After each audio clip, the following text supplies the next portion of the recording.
Meus amigos, tudo bem? Na paz do Senhor? Vamos ver uma palavra bonita em Romanos 15, versículo 13, que diz assim: Ora, o Deus de esperança vos encha de todo gozo e paz em crença.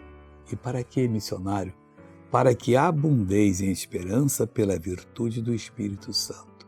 Então, o que Deus está falando conosco?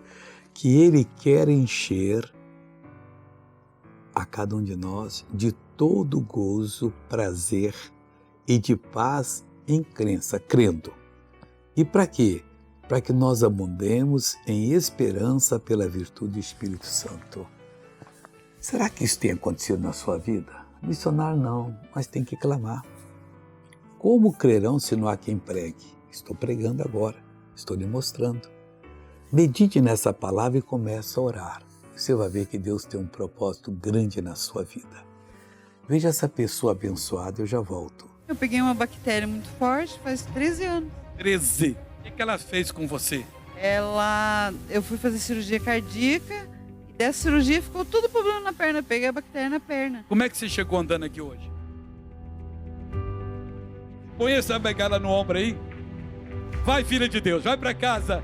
Olha aí, pessoal. Ei, Jesus! Amigos, vamos orar agora.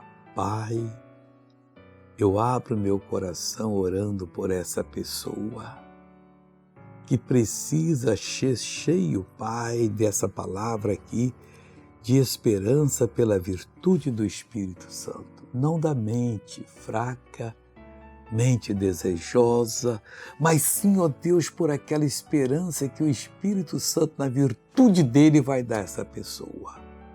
Pai, eu vou abençoá-la. Eu abençoo você e mando que todo o mal saia da sua vida, em nome de Jesus. E você diz amém.